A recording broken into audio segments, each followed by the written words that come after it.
Chapter 14 Flinch. Over the rest of the week, Eric witnessed a number of incidents that involved David Hallenbach. Mostly stupid stuff. Nothing that seemed all that bad, like somebody reaching out to flick David's ears as they passed in the hallway, or another guy stepping on the back of his sneaker, giving David a flat tire.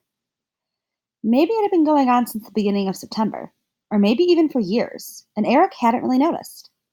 But now, when he walked down the hall, Eric's eyes were open.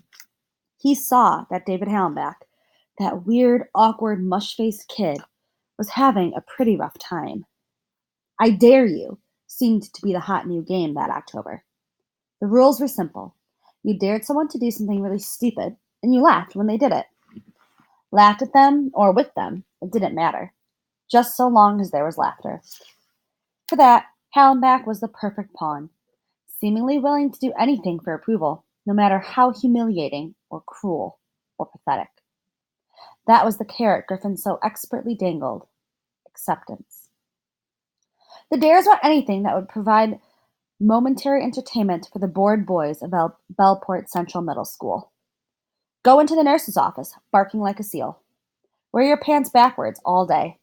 Put a tack on Betsy Hurley's chair. Steal a milk carton when Mr. Hennessy wasn't looking. I dare you. I double dare you. The flinch was another school-time classic. It always got a laugh, and it worked like this. Hallenbach, or any other likely suspect, it didn't absolutely have to be Hallenbach, he was just the flavor of the month, might be at his locker, whiffing on his asthma inhaler.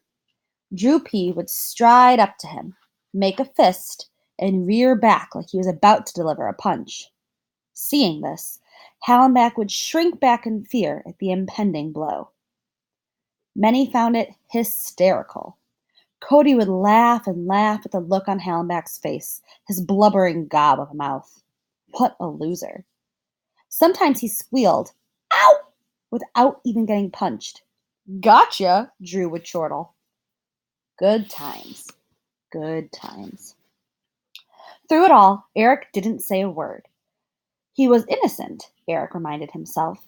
He never participated in the pranks. He never lifted a finger to harm David Hallenbach.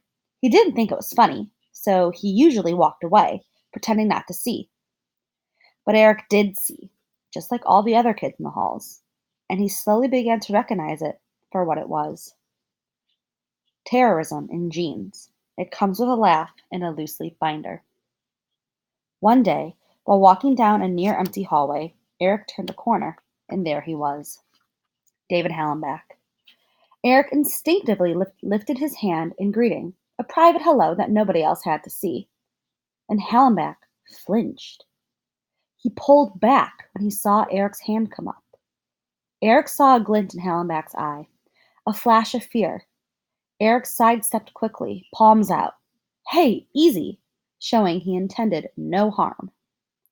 Hallenbach stared at the tops of his shoes and scurried down the hall like a rat looking for a hole. I'm just as bad as the rest of them, Eric realized. A picture replayed in Eric's mind, a memory. He sat at a round table, spooning vanilla ice cream into his mouth. His father tossed dishes into the sink, exploding like grenades. His mother cried, frantic, desperate.